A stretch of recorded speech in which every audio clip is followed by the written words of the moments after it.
चलो आप चैप्टर कौन सा? अभी हम लोग चैप्टर 1 को जो इंट्रोडक्शन ऑफ अकाउंट्स है, देखो कुल मिला के तुम देखा जाए तो इसमें 6 चैप्टर है। ठीक है, इसमें सबसे पहला जो चैप्टर है वो सबसे ज्यादा मार्क्स का आने वाला। ठीक है, इसमें बहुत सारे सब टॉपिक्स है, उस टॉपिक्स भी हमारे को कवर करना है। सबसे पहले टॉपिक चालू करें, इंट्रोडक्शन ऑफ अकाउंट्स। अच्छे तरीके से देखना, अगले 1 घंटा 15 मिनट में हम लोगों का ये पूरा चैप्टर कवर हो जाएगा। थोड़ा सा फास्ट चलेंगे, बट हाँ कोई टॉपिक छोड़ेंगे नहीं, ध्यान रखना। सारा का सारा जो भी तुमको बात बोल रहा है, सारा का सारा एमसीक्यू के लिए बहुत इंपॉर्टेंट होगा। ठीक है, तो एमसीक्यू के कॉन्टेक्स्ट में हम बोलते जाएंगे, इसके ऊपर एमसीक्यू पूछ सकता है, इस सब चीज को ध्यान रखना। आओ देखो, कल भी तो आया तो था। आओ देखना है बात। इस अपने में बोली थी क्या सब? चैप्टर का नाम है इंट्रोडक्शन ऑफ अकाउंट्स, जिसमें मतलब हम लोग क्या करेंगे, पूरा बेसिक चीज से स्टार्ट करेंगे। सबसे पहले जब हम चैप्टर चालू किए थे तो सबसे पहले पढ़े थे अकाउंटिंग क्या होता है। अकाउंटिंग अपने आप में तुमको यही पढ़ाते हैं कि टिंग टिंग का मतलब ये बोलना चाहता है कि ये वर्ब है। क्या है ये? वर्ब है। वर्ब का मतलब होता है कोई चीज क्रिया होने वाला है, उसको बोलते हैं वर्ब, अकाउंटिंग। तो अकाउंटिंग का डेफिनेशन बताए तो हमारा American institute of certified accounting 1941 में जो बना था, ये ईयर है 1941 में ये बना था। उसमें एक डेफिनेशन दिया गया अकाउंट्स का मतलब क्या होता है। अकाउंट्स का मतलब होता है आर्ट्स। क्या चीज का आर्ट? रिकॉर्डिंग का, क्लासिफाइंग का और समराइजिंग का। रिकॉर्डिंग का, क्लासिफाइंग का और समराइजिंग का। रिकॉर्डिंग का मतलब होता है कि अकाउंट्स हम लोगों को सिखाता है what should be record and what should not be record. क्या रिकॉर्ड करना है, क्या रिकॉर्ड नहीं करना। जैसे कि इवेंट रिकॉर्ड नहीं करना, ट्रांजेक्शन रिकॉर्ड करना है, बट कुछ कुछ केसेस में इवेंट को भी रिकॉर्ड करते हैं। क्लासिफाइंग किसको कहते हैं? क्लासिफाइंग का मतलब होता है अकाउंट्स को पूरे पार्ट में डिवाइड करते, उसको बोलते हैं क्लासिफाइंग। देखो क्लासिफाइंग किसको बोलते हैं? क्लासिफाइंग का से रिलेटेड फिर चैप्टर पूछ सकता है कि अकाउंटेंसी एक आर्ट ऑफ क्लासिफिकेशन है। ये बताओ कौन से चैप्टर को सपोर्ट करता है? Answer is ledger. कौन सा होगा बताओ? लेजर। तो क्लासिफाइंग क्या बताता है? लेजर के बारे में बात करता है। समराइजिंग का मतलब क्या होता है सर? समराइजिंग मतलब बड़े चीजों को शॉर्ट में लिखना। जो लोग ट्रायल बैलेंस बनाते हैं वो अल्टीमेटली क्या है? समराइजिंग है, जहां पे एक ही पेज पे पूरे बिजनेस का सारा खर्चा, सारा का सारा इनकम, सारा का सारा एसेट, सारा का सारा लायबिलिटी को एक जगह पे रिकॉर्ड कर देते हैं। इसी को कहते हैं क्या? समराइजिंग करना। ठीक है, ठीक है, आगे देखते हैं। उसके बाद बोला इन सिग्निफिकेंट मैनर, और बोला इन टर्म्स ऑफ मनी। कि अकाउंटेंसी में ये कहता है कि अकाउंटेंसी में उसी चीज को रिकॉर्ड करना है जिसको मनी टर्म में तौला जा सके। जिसको मनी टर्म में तौला नहीं जा सकता उसको रिकॉर्ड मत करना। उसके बाद बोला गया कि याद रखना अकाउंटेंसी को लैंग्वेज ऑफ बिजनेस भी कहते हैं। सर लैंग्वेज ऑफ बिजनेस कैसे कहते हैं? तुमको पता होगा कि कोई एक आदमी बंगाल का है कि बिहार का है कि यूपी का है, कैसे पता चलता है? उसकी भाषा से। वैसे ही कोई बिजनेस अच्छा है कि खराब है, किस बिजनेस में प्रॉफिट है कि लॉस है, उसी से पता चलता होगा। यदि बिजनेस में बहुत ज्यादा प्रॉफिट है तो उसका हम क्या बोलेंगे कि वो अच्छा बिजनेस है। तो हम लोग बोल सकते हैं कि कहीं ना कहीं अकाउंट्स भी एक बिजनेस का क्या है? लैंग्वेज है। Accountancy is also defined as a language of business. दूसरा पॉइंट, इसका मालिक कौन है सर? इसको किसको फादर बोलता है अकाउंटेंसी का? तो नाम है क्या? लुका पेसियोली। बहुत ही फेवरेट क्वेश्चन है, कुछ ना कुछ स्कूल में तो जरूर पूछेगा ये कि Luca Pacioli who is the father of accountancy. ध्यान रखना, लुका पेसियोली। और ये कहाँ के था? इटली का रहने वाला था। 1494। ये पूरा का पूरा ईयर्स बोलो, नाम बोलो, इटली बोलो, सारा का सारा इंपॉर्टेंट है। ठीक है, रट के जाना इंपॉर्टेंट है, किसी ना किसी स्कूल में पक्का फंसेगा ये। उसके बाद अकाउंट्स हम लोगों का 3 तरीके का होता है। एक होता है फाइनेंशियल अकाउंटिंग, होता है कॉस्ट अकाउंटिंग, होता है management accounting. Sir what mean financial accounting? Financial accounting का मतलब होता है जो पूरे अकाउंट्स में जो रिकॉर्ड किए, देखे, पढ़े हैं, वो सारा का सारा फाइनेंशियल अकाउंटिंग बात करता है। फाइनेंशियल अकाउंटिंग का मतलब होता है कि एक बार खर्चा हो गया उसके बाद रिकॉर्ड कर दो। एक बार खर्चा हो गया, एक बार ट्रांजेक्शन हो गया, उसको क्या कर दो? रिकॉर्ड कर दो। और निकालो कि प्रॉफिट हुआ कि लॉस हुआ, उसके लिए हम लोग जो अकाउंटिंग बनाते हैं उसे क्या कहते हैं बताओ? Financial accounting. तो फाइनेंशियल अकाउंटिंग हम बोल सकते हैं पूरा का पूरा ईयर के एंड में बनता होगा। अच्छा सर कॉस्ट अकाउंटिंग क्या होता है? कॉस्ट अकाउंटिंग एक ऐसा अकाउंटिंग होता है जहां पे हम लोग ये निकालते हैं कि इस प्रोडक्ट को बनाने में कितना खर्चा लगा था। कॉस्ट अकाउंटिंग बनाने के पीछे मकसद है डिसीजन मेकिंग। क्या लेना? डिसीजन लेना कि भाई इस पेन को प्राइस मेरा पड़ गया था 10 रुपया, कैसे सस्ता बनाए, इसके ऊपर जो कॉस्ट को रिड्यूस करना, कॉस्ट को कंट्रोल करना, यही हमारा काम है कॉस्ट अकाउंटिंग का। अच्छा मैनेजमेंट अकाउंटिंग का काम क्या है सर? मैनेजमेंट अकाउंटिंग रिकॉर्ड करता है परफॉर्मेंस ऑफ द पर्सन का। एक बात बताओ, वर्कर्स तो 2 वर्कर्स काम कर रहा है, एक वर्कर्स बहुत अच्छे तरीके से काम कर रहा है, एक वर्कर्स एकदम काम ही नहीं कर रहा है। तो किसको सैलरी में बढ़ाना चाहिए? जो अच्छा काम कर रहा है। जो अच्छा काम कर रहा है उसको सैलरी को बढ़ाना चाहिए। तो कैसे पता चलेगा कि अच्छा काम किया था? तो अकाउंटेंसी में रिकॉर्ड करेंगे ना भाई, कि एक दिन संडे को भी आके काम किया था, इसको रिकॉर्ड कोई करने वाला बंदा होगा। इसी को बोलते हैं क्या? Management accounting.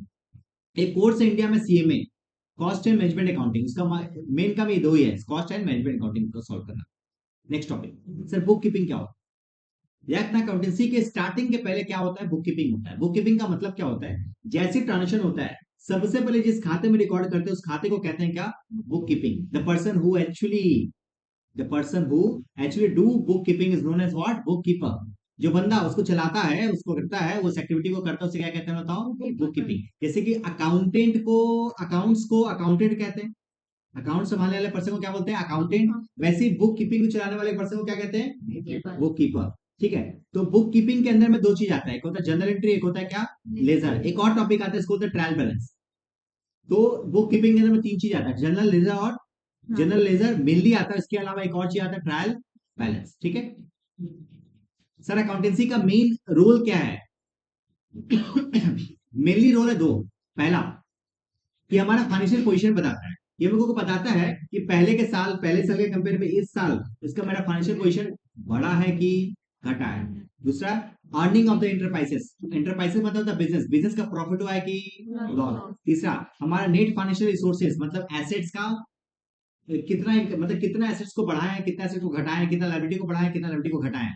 लास्ट पॉइंट है any additional information in the form of disclosures. ये बात कर रहा हूं। अकाउंटेंसी किसको बोलते हैं सर? अकाउंटेंसी बेसिकली बताए बंच ऑफ नॉलेज को क्या कहते हैं, बताओ, अकाउंटेंसी।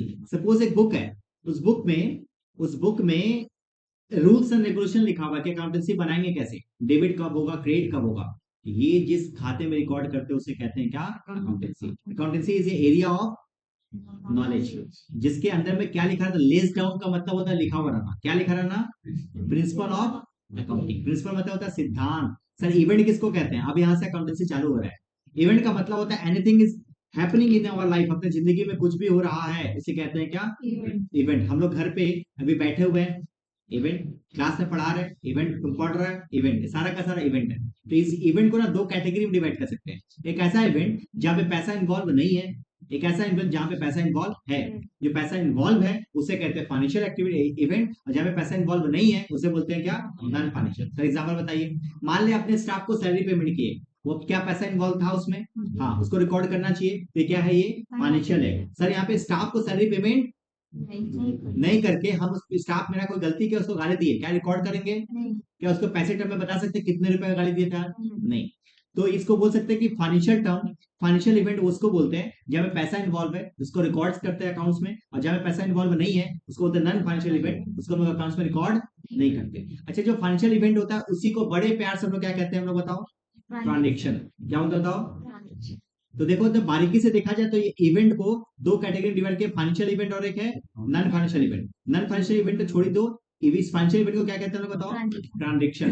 तो हम बोल सकते हैं कि क्या सारा का सारा इवेंट, हम बोल सकते हैं क्या सारा का सारा इवेंट, क्या सारा का सारा इवेंट ट्रांजेक्शन है? Answer is no. ये भी तो एक इवेंट है बट ये ट्रांजेक्शन नहीं है। क्या is every event is a transaction? Answer is no, but every transaction is the. एक लाइन बहुत इंपॉर्टेंट है, इसके ऊपर एमसीक्यू पूछेगा, पढ़ के जाना। ठीक है, कि every transaction is an event but every event is not a transaction, क्योंकि इवेंट से ही क्या निकला है, ट्रांजेक्शन निकला है। ट्रांजेक्शन इवेंट से, तो हम बोल सकते हैं ट्रांजेक्शन का अस्तित्व ही इवेंट है, बट हर एक इवेंट ट्रांजेक्शन नहीं होता। अब ट्रांजेक्शन को हम लोग चार कैटेगरी में डिवाइड कर सकते हैं, मेनली एक और कैटेगरी हो सकता है, पांचवा कैटेगरी, बट बेसिकली हम लोगों का चार कैटेगरी होता है। ठीक है, पहला बताते हैं कैश ट्रांजेक्शन, दूसरा बताते हैं क्रेडिट ट्रांजेक्शन। सर जहां पे कैश रिकॉर्ड हो, मतलब कैश टू कैश काम हो, मतलब सामान को बेचे, वो तुरंत कैश लिए सामान दे दिए, कैश ट्रांजेक्शन। दुकान में गए, चिप्स खरीदे, 5 रुपए दिए, चिप्स लेके आए, कैश ट्रांजेक्शन। 5 भैया चिप्स दीजिए, कल लीजिएगा पैसा, क्रेडिट ट्रांजेक्शन। एक बात बता, दोनों ही केसेस में नाम कहाँ पे पूछेगा, क्रेडिट। क्रेडिट में मैं उधार में तुमसे नाम पूछेगा, भाई तुमको कल तुमसे पैसा लेंगे, नाम तो पता होना चाहिए। तो क्रेडिट ट्रांजेक्शन में नाम होना बहुत जरूरी है। कैश ट्रांजेक्शन, अब यहाँ पे एक बहुत इंपॉर्टेंट क्वेश्चन है जिसके ऊपर क्वेश्चन को हम क्लास में कराए थे, कि बताओ बताओ तो बताओ, ये क्या रूल्स एंड रेगुलेशन है, कैसे पता चलेगा कि उस लाइन को पढ़ के कि वो कैश ट्रांजेक्शन है कि, कैसे पता चलेगा कि ये ट्रांजेक्शन कैश है कि क्रेडिट? तो आओ देखो, हम बताए थे तुमको, हम सिंपल वर्ड में बताए, हम यहाँ पे तुमको रूल्स एंड रेगुलेशन भी लिखा हुआ है, तुमको सिंपल वर्ड में हम बताए। तो याद रखना, कोई भी ऐसा ट्रांजेक्शन जहां पे नाम सिर्फ लिखा है, goods sold to mister Ajit, goods sold to mister Amit, तो ये क्या है, ये क्रेडिट है। बट नाम के साथ साथ रुपया भी लिखा हुआ है, और नाम के साथ साथ बोला हो गया पेड, रिसीव्ड, ये सब क्या है, मतलब हम बोल सकते सिंपल समझो, इतना तामझाम यदि तुमको किसी को याद नहीं करना, बस इतना इतना समझो। खाली नाम लिखा है क्रेडिट, बाद में के सब केसेस में क्या होगा? कैश। अब कुछ एग्जांपल दे दे रहा है। गुड सोल्ड टू अमित, बताओ कौन सा ट्रांजेक्शन होगा? Credit. Good sold to Amit of rupees 5,000 rupees in cash, तो क्या होगा? कैश। समझ में आया बात? तो ये लिखा हुआ है यहाँ पे। अच्छा, ट्रांजेक्शन को भी और दो कैटेगरी में डिवाइड कर सकते हैं, एक को बोलते हैं इंटरनल, एक को बोलते हैं क्या? एक्सटर्नल। अब समझिएगा, ये मेरा दुकान है, इस दुकान में हम है यहाँ पे, मेरा स्टाफ है यहाँ पे, हम अपने स्टाफ को सैलरी पेमेंट किए। क्या स्टाफ बिजनेस के अंदर का? हाँ। क्या हम बिजनेस के अंदर का? हाँ। तो इसको बोलते हैं क्या? इंटरनल। जब ट्रांजेक्शन दो आदमी के बीच में हुआ, दोनों पार्टी बिजनेस के अंदर का है, तो उसे क्या कहेंगे बताओ? इंटरनल। एक्सटर्नल किसको कहेंगे सर? मेरा ये बिजनेस है और यहाँ पे हम बैठे हैं, यहाँ पे मेरा कस्टमर बेचा हुआ है, कस्टमर को सामान को बेच रहे हैं, तो कस्टमर क्या अपने बिजनेस का है? आंसर इज नहीं, कस्टमर हमारे बिजनेस के बाहर का है, तो क्या कहा जाएगा बताओ? वो एक्सटर्नल। मतलब सर द ट्रांजेक्शन, इस सब के ऊपर हम लोग क्वेश्चंस किए थे, याद है? तो एक्सटर्नल ट्रांजेक्शन क्या होता है सर? एक्सटर्नल ट्रांजेक्शन क्या होता है? जहां पे दो पार्टी में से एक पार्टी बाहर का, एक पार्टी अंदर का है, एक्सटर्नल। दोनों पार्टी अंदर का है, इंटरनल। एक होता है पेपर ट्रांजेक्शन। याद रखना, कई सारा ऐसा ट्रांजेक्शन होता है जिसका कोई अपना अस्तित्व नहीं होता, बट उसको खाते में रिकॉर्ड करते हैं और खाते से ही हटा देते हैं, उसको बोलते हैं पेपर ट्रांजेक्शन। नहीं सर, एक बात बताओ, एक हम सामान खरीदे, मान लो 10,000 रुपीज का स्टॉक खरीदे, 10,000 रुपीज का स्टॉक खरीदे, गोडाउन में 10,000 रुपीज का स्टॉक चला गया। हाँ, हम अकाउंट्स में रिकॉर्ड किए होंगे कि 10,000 रुपए का स्टॉक मेरे पास आया है आज, रिकॉर्ड किए होंगे। ठीक है, हुआ क्या? रात को आग लग गया, गोडाउन पूरा स्वाहा, क्या अकाउंट्स में रिकॉर्ड करेंगे? एकदम रिकॉर्ड करेंगे। दस goods lost by fire, goods lost by fire, इसको बोलते हैं एबनॉर्मल लॉस, रिकॉर्ड करेंगे। क्या रियल में किसी को सामान बेच गया है? क्या रियल में कोई ट्रांजेक्शन हुआ, आग के साथ ट्रांजेक्शन किया है? नहीं, इसको कहते हैं पेपर ट्रांजेक्शन। ठीक है, तो पेपर ट्रांजेक्शन किसको कहते हैं सर? देखो, the value of each transaction is not paid by anyone, हम किसी को पेड नहीं किए हैं, बट फील हुआ। कागज में क्या करना पड़ेगा? माइनस करना। 1,000 रुपए का चोरी हो गया, किसी को दिए 1,000 रुपए, चोरी हो गया, लॉस है ना मेरा, तो क्या होगा? Paper transaction. ठीक है, ऐसा क्वेश्चन पूछेगा, ऐसे पूछेगा, goods lost by fire is examples of paper. समझ गए बात? नाउ सिस्टम ऑफ अकाउंटिंग, याद रखना अकाउंटेंसी में हम लोगों का दो टाइप का सिस्टम काम करता है, एक होता है सिंगल इंटरेस्ट सिस्टम, एक होता है क्या? Double interest system. Single interest system यदि हम तुमको शॉर्ट में बताएं, तो ये बेसिकली छोटे मोटे व्यापारी के लिए किया गया, जैसे फुचका वाला, चाय वाला, कॉफी वाला, जिसका ट्रांजेक्शन बहुत ज्यादा नहीं हो रहा है, उसके लिए बनाया गया क्या? Single interest system. जिसका मतलब ये होता है कि सर सिंगल इंटरेस्ट सिस्टम में ये बताया गया कि याद रखना, आपको ज्यादा खाता नहीं रिकॉर्ड करना, कुछ कुछ चीजों को रिकॉर्ड कर लीजिए, काम हो जाएगा। जैसे फॉर एग्जाम्पल तुमसे हम एक एग्जाम्पल देते हैं, मान लो तुम एक मेला है, इस मेला में तुम फुचका की एक दुकान खोले, ठीक है, 1,000 रुपए का तुम फुचका का स्टॉल लगाया, 7 दिन का मेला था, 7 दिन के बाद तुम्हारे पॉकेट में है 1,300 रुपए, कितना कमाए? 300। अब बताओ, तुमको अकाउंट्स पता है? नहीं पता है, प्रॉफिट बता दिया ना।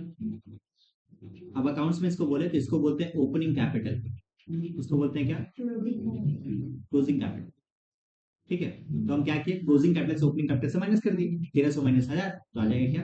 प्रॉफिट।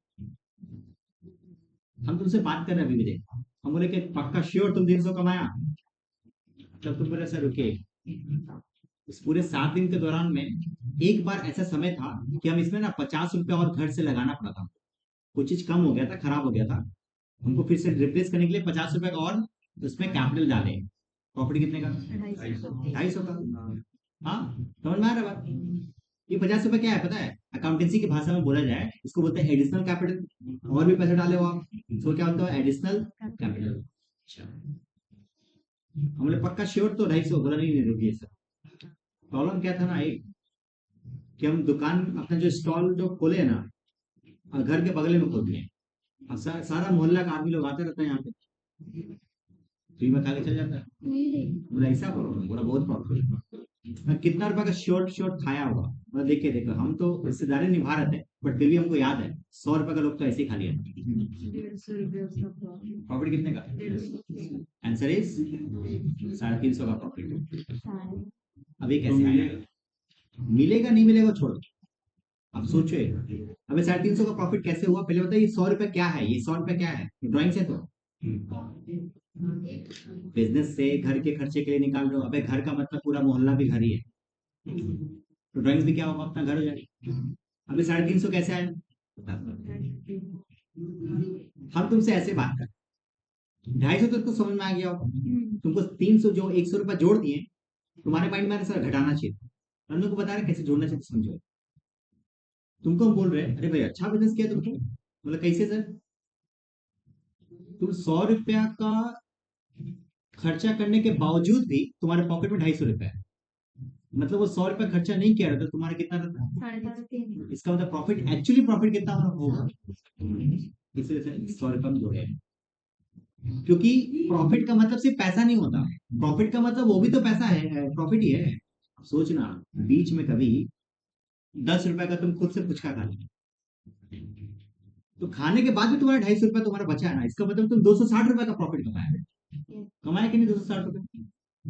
तो एक्चुअली ड्राइंग को क्या कर देना चाहिए, जोड़ना चाहिए। अब यहाँ पे देख डेबिट क्रेडिट कहीं सब पढ़ा है तुमको, कहीं भी कोई कॉन्सेप्ट में तुमको डेबिट क्रेडिट बताया, हम तुमको लॉजिकली वाइज बताया प्रॉफिट कैसे निकाल दिया, वैसे ही पुचका वाले के साथ भी, पुचका वाले को जाकर बोलेगा सुनिए इधर आइए लुका पैसियोली पढ़िए, आइए जब भी पुचका खिलाएगा ये जनरल एंट्री पास कीजिएगा, दौड़ा के मारने लगेगा भाई, ठीक है।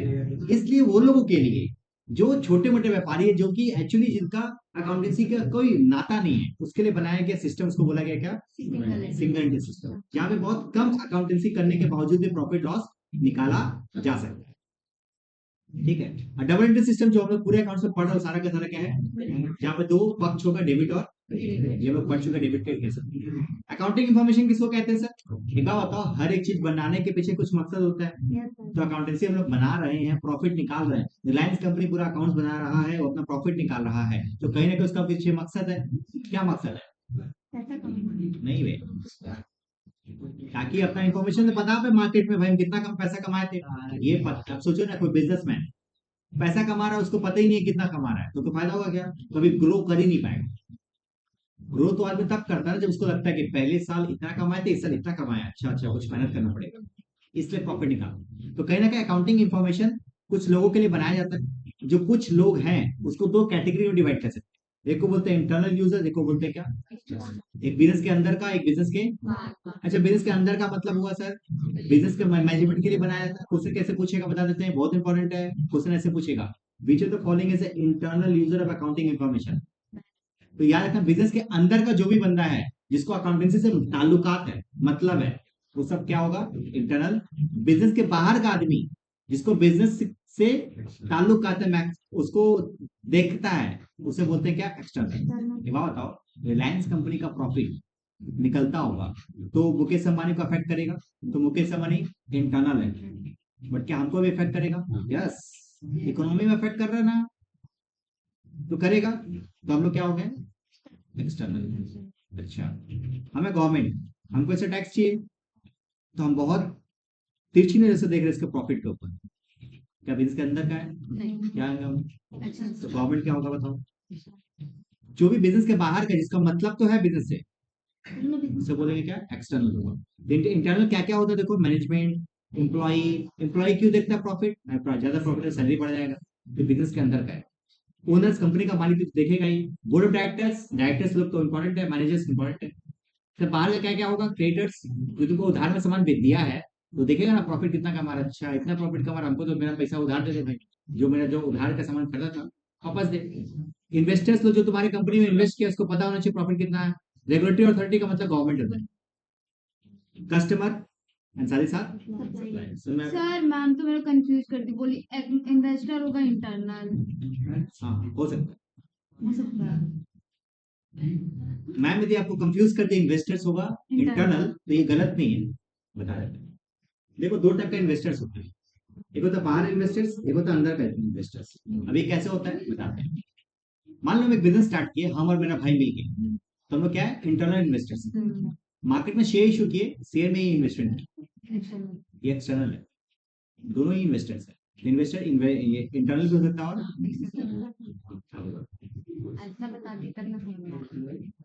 एम्प्लॉय तो इंटरनल। अब ये मत बोलना, वो तो अपने घर से आता है। बिजनेस के अंदर का बात है ना, तुम्हारे सीक्रेट को पता है उसको। नहीं ऐसा फील होता है जो बिजनेस, ये तो अपने घर से आता है, कंपनी वाला तो उसको वो तो नहीं ले लिया, अडॉप्ट तो नहीं किया। अकाउंटिंग इक्वेशन क्या होता है, इसके ऊपर प्रैक्टिकल क्वेश्चन नहीं पढ़े थे, जैसे हम लोग normally X plus Y is equal to ऐसा कुछ इक्वेशन पढ़े थे, वैसे अकाउंटिंग का भी इक्वेशन होता है कि ये अकाउंटिंग इक्वेशन कैसे बना है किसी को याद नहीं होगा, ये यदि फॉर्मूला किसी को याद नहीं है तो एकदम सिंपल लॉजिक समझना है। मान लो 1000 रुपया हम अपना पैसा डाले, बिजनेस को स्टार्ट करने के लिए मेरे को 1200 रुपया चाहिए, तो 1000 रुपया अपना डाले तो 200 रुपया 500 उठाना पड़ेगा। जो अपना डाले उसको क्या बोलते हैं, कैपिटल। जो 500 उसको क्या बोलते हैं, लायबिलिटी। सारा का सारा क्या है,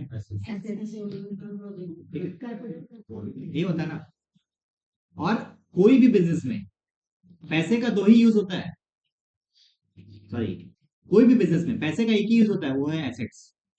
हम यदि घर से बिजनेस से पैसा लाए होंगे, अपने घर से पैसा लाए होंगे, तो उसका एक ही तो यूज किए, एसेट्स। तो हमारे माइंड में आ रहा है सर हम खर्चा नहीं करेंगे तो कोई बात नहीं, कैश तो रहेगा। कैश क्या है, इसका मतलब कोई भी बिजनेस से जो भी पैसा लाया जाता है बिजनेस, उसका एक ही यूज होता है। बिजनेस लाने का दो तरीका होता है, अपने पॉकेट से, बाहर वाले पॉकेट से। अपने पॉकेट से कैपिटल, बाहर वाले कैपिटल। क्लियर है, यही अकाउंटिंग समझ के बाद। ये सब लॉजिक याद रखिएगा, तुमको फॉर्मूला कभी भूलेगा नहीं, ठीक है। आप समझे बात। हमारे पास दो अप्रोच है, एक है मॉडर्न अप्रोच और एक है क्या, ट्रेडिशनल अप्रोच।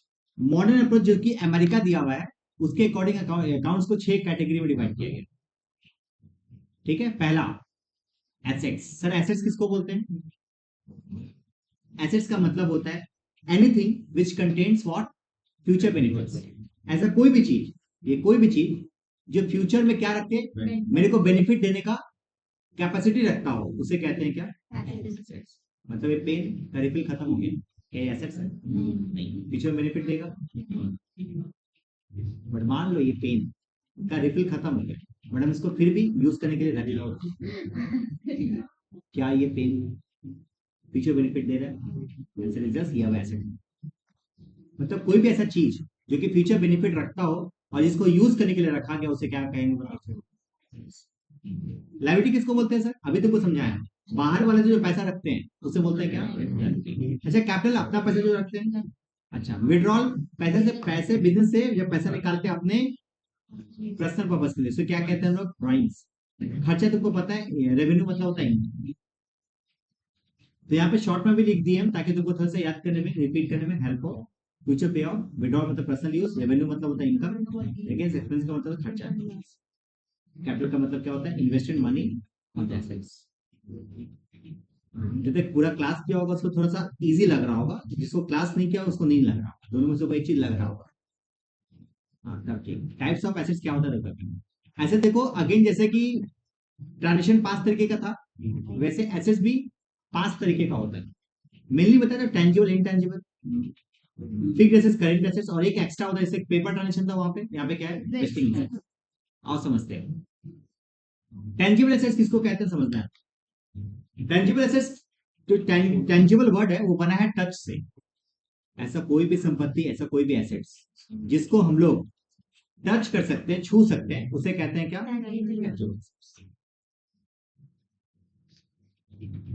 इसको नहीं टच कर सकते। जैसे एग्जांपल सर, टेंजिबल का एग्जांपल बता तो फर्नीचर, मशीनरी, बिल्डिंग, टीवी, सारा का सारा टेंजिबल। इनटेंजिबल का example patent, copyright, trademark, know how, royalty. एक होता है फिक्स्ड एसेट्स, एक होता है करंट एसेट्स। फिक्स्ड एसेट्स किसको कहते हैं सर, फिक्स्ड एसेट्स वो एसेट्स होता है जिसका बेनिफिट्स 1 साल से ज्यादा तक का मिलता है। जैसे एसी 1 साल से ज्यादा का बेनिफिट मिलता है, 1 साल से कम का बेनिफिट मिले तो। सर वेस्टिंग एसेट्स किसको कहते हैं, याद है, वेस्टिंग एसेट्स का मतलब होता है बेसिकली एक ऐसा नेचुरल रिसोर्सेज जिसका एक बार यूज कर सकते हैं हम लोग, और एक बार यूज करने के बाद वो खत्म हो जाएगा, उसे बोलते हैं क्या, ठीक है। एग्जाम्पल कोयला, कोयला को जला दी, उसका राख बन गया, नहीं सेकंड यूज भी होता है, ब्रश करने में, गाँव में होता ही है, बर्तन मांजने में, हाँ सर हाँ बर्तन मांजने में, स्टॉक, कैश, समझ गए? हाँ।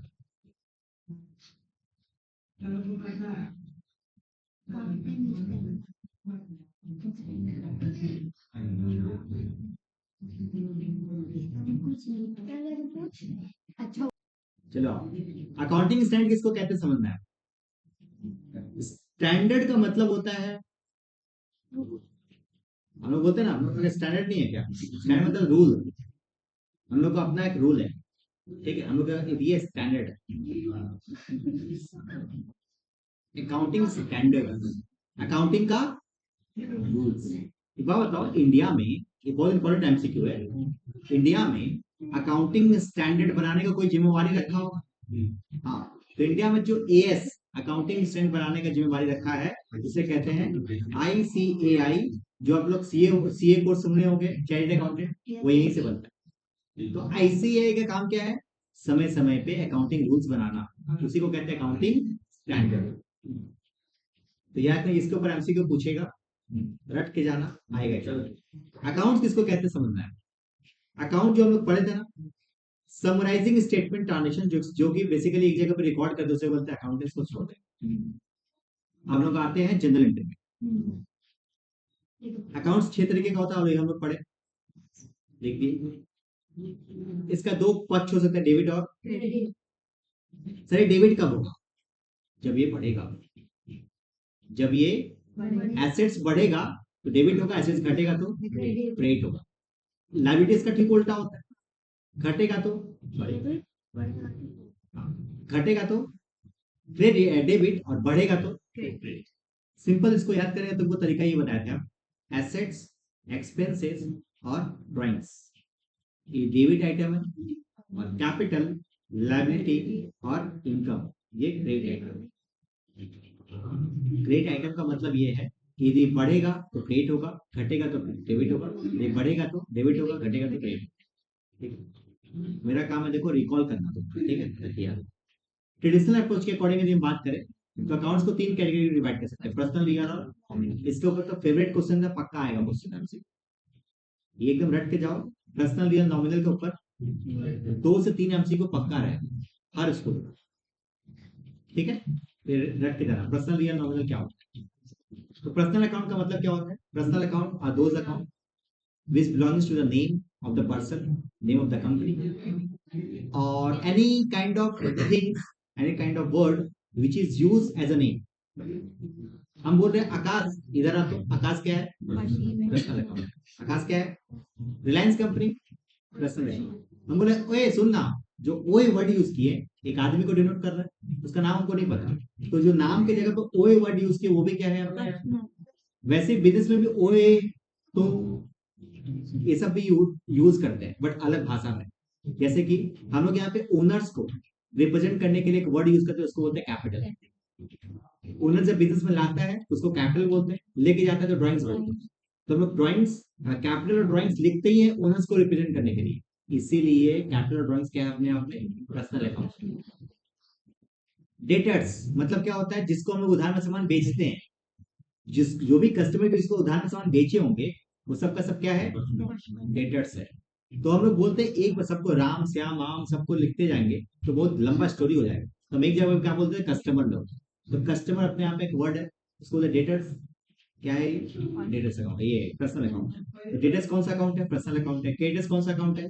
पर्सनल अकाउंट है। ड्राइंग्स कौन सा अकाउंट है? पर्सनल अकाउंट है। कैपिटल कौन सा अकाउंट है? पर्सनल अकाउंट है। बिल रिसीवेबल, बिल्स पेबल सबका सब क्या है? ठीक है। रियल अकाउंट किसको बोलते हैं सर? रियल अकाउंट सारा का सारा एसेट्स को बोलते हैं क्या? वो सारा का सारा 5 एसेट्स ऊपर में पड़ गया है, personal sorry fixed assets, current assets, wasting assets, tangible intangible, सारा का सारा क्या होगा? ये रियल अकाउंट होगा। नॉमिनल अकाउंट किसको बोलते हैं सर? सारा का सारा खर्चा और सारा का सारा इनकम जो फील कर सकते, देखते नहीं। सैलरी दिखता है क्या? सैलरी कैश दिखता है, सैलरी नहीं दिखता, उसे बोलते हैं क्या? Nominal account. यहाँ पे क्वेश्चन नंबर भी दिया हुआ है, आराम से घर पे प्रैक्टिस कर ले। अकाउंट में तुमको बताया 3 होता है, पर्सनल, रियल और नॉमिनल। पर्सनल अकाउंट डेबिट कब होगा? Debit the receiver, credit the giver. Real account क्या होगा? Comes in is the debit, goes out is the credit. Nominal account खर्चा होगा डेबिट, इनकम होगा क्रेडिट। वो तुमको हम क्लास में पढ़ाए थे। अब आते हैं क्या? रिसीट्स। इनकम बोलो चाहे एक्सपेंसेस बोलो, दो तरीके का। हर एक बिजनेस में दो तरीके का इनकम हो सकता है, दो तरीके का एक्सपेंस हो सकता है। देखो मेरे बिजनेस में क्या इनकम है समझ में आएगा। फीस मेरा इनकम।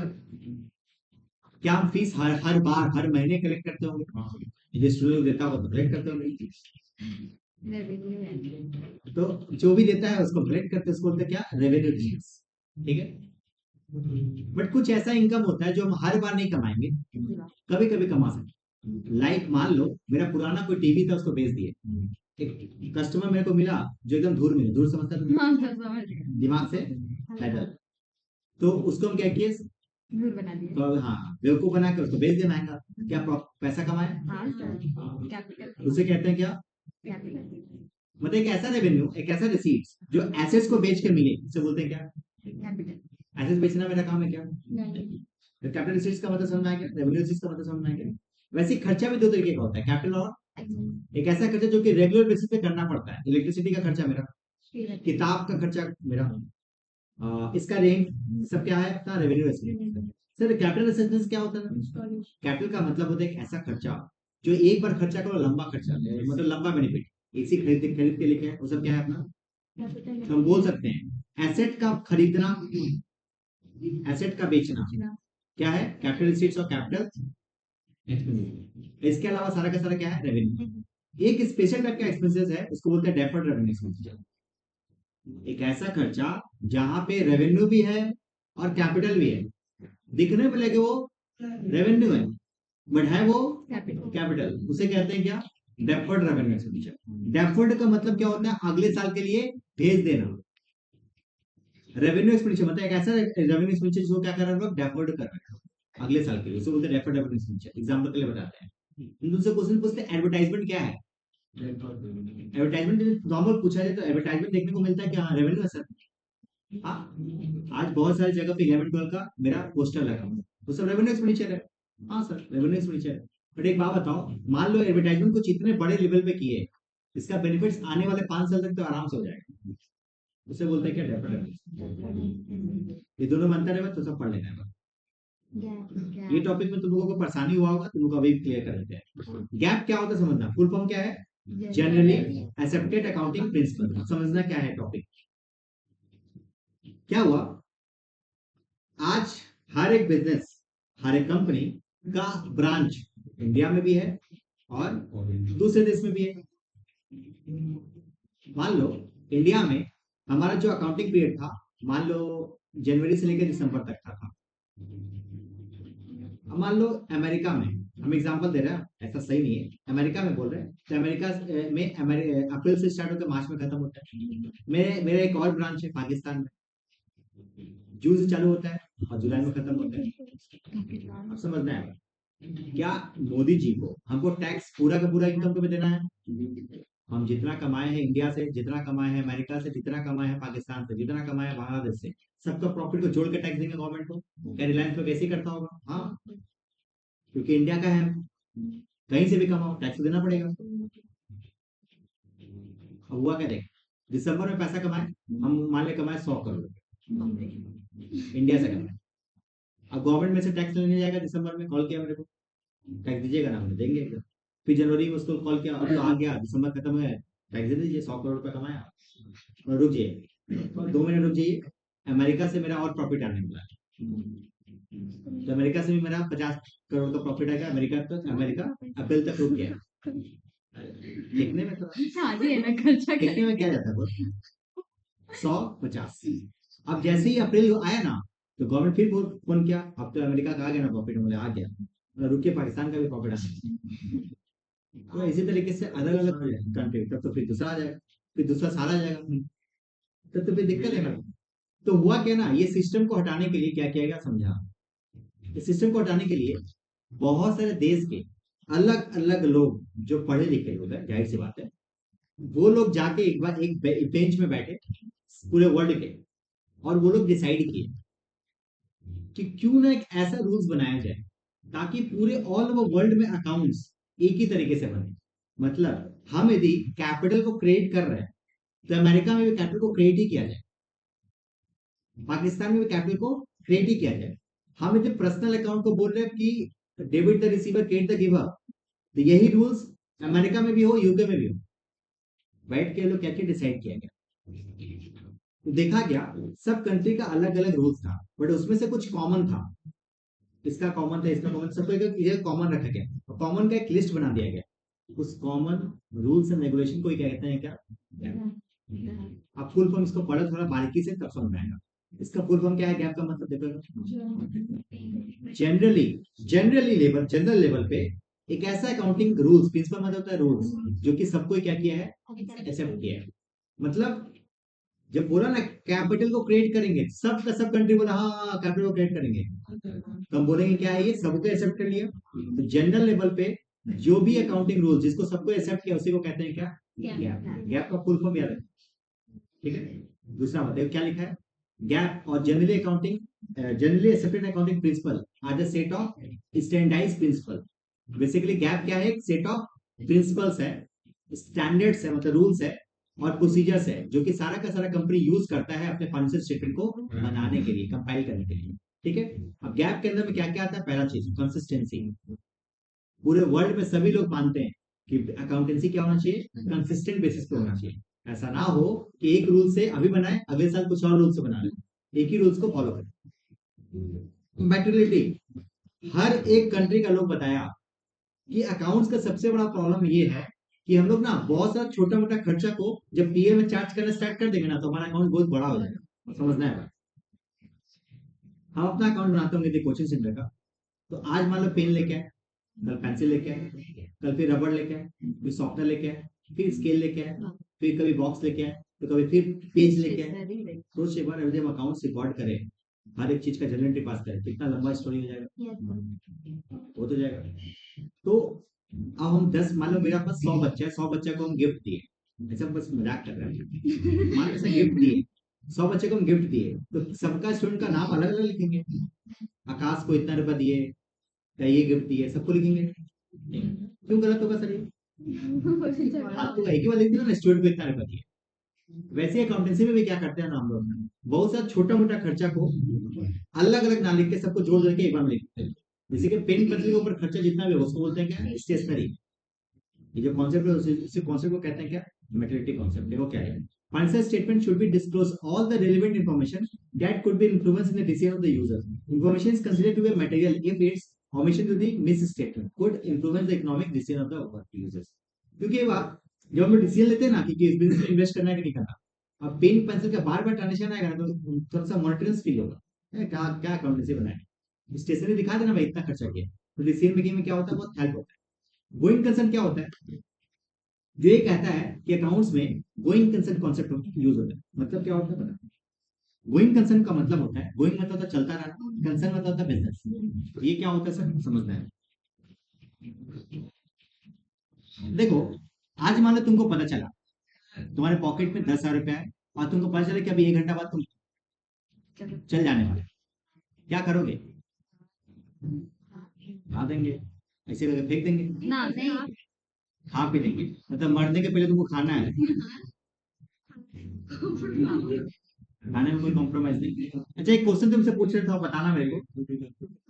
एक क्वेश्चन पूछ रहा है इन जनरल, मानो तुमको हम 1 करोड़ रुपया दिए और तुमको बोले तुम्हारे पास 24 घंटे का समय है, ब्लैक मनी है, जो 1 करोड़ रुपया तुमको दे दिए, यूज कर, बता क्या करें, बोलो क्या करेगा, बोल क्या करेगा, बोलो। घर वाला को दे देगा, हम तुमको बोले यूज करने, घर वाला को देने के थोड़ी बोले, प्रॉपर्टी का तुरंत पकड़ा जाएगा, ब्लैक मनी, ब्लैक मनी पकड़ा जाएगा, सर लेंगे क्या, हाँ घर ले लोगे, पकड़ा जाओगे, चैरिटी कर देंगे, बोलेंगे बाइक करके हमको दे देना पैसा, चैरिटी करके बोलेंगे आधा पैसा हमको दे दे, आधा पैसा दे देंगे। हम तो बोले यूज करने, चैरिटी करने नहीं। आंसर इज, इसका आंसर ही नहीं है, नहीं कर पाओगे कुछ। वैसे वैसे क्या करोगे, मैकडोनल्ड जाके खाओगे, कितना खा लोगे, 1 करोड़ का खा लोगे।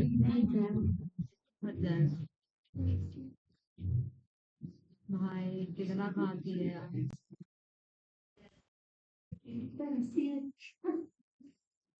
क्या चीज का मांस खाओगे तुम? पता नहीं सर, देख रहे हैं कितना महंगा मिलता है इधर यार।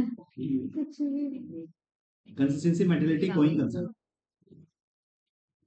पकड़ा जाओ। गोइंग कंसर्न, बस ये समझाना चाह रहे थे, गोइंग कंसर्न क्या होता है कि जब भी अकाउंटेंसी बनाया जाता है ना, तो हम लोग ये सोचते हैं चलेगा, इससे के चलते क्लोजिंग स्टॉक, ओपनिंग स्टॉक लिखते हैं।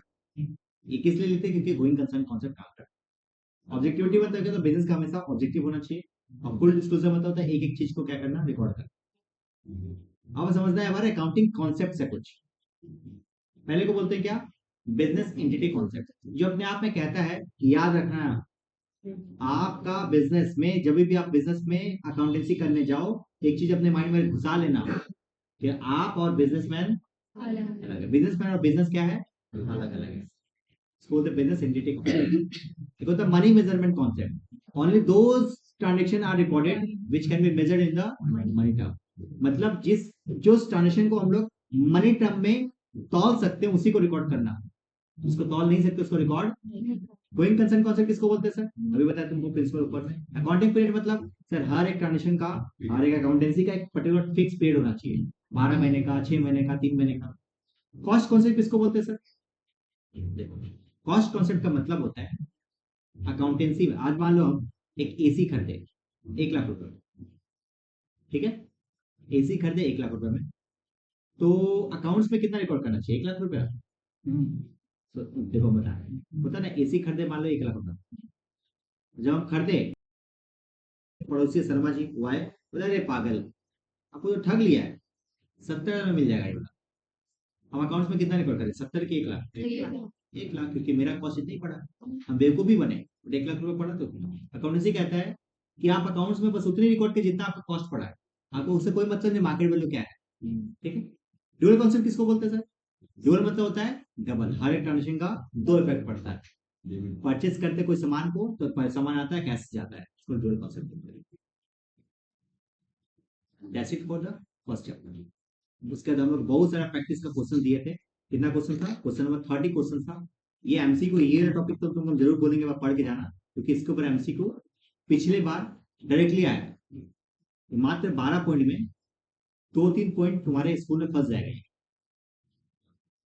इसलिए इस पॉइंट को ना रट लेना है, ठीक है। ये और कुछ नहीं, मेहनत था, पहले का जो एग्जाम होता है ना अलग अलग स्कूल का, हम सारे को एमसीक्यू को एक जगह पे डाल दिए शॉर्ट में, ठीक है। एमसीक्यू का बहुत सारा ये भी है कि सारा का सारा इंपॉर्टेंट एमसीक्यू है, कोई एमसीक्यू को तुम छोड़ना मत, ठीक है। चैप्टर 1 हम लोगों का कवर हो गया, प्रैक्टिस करो,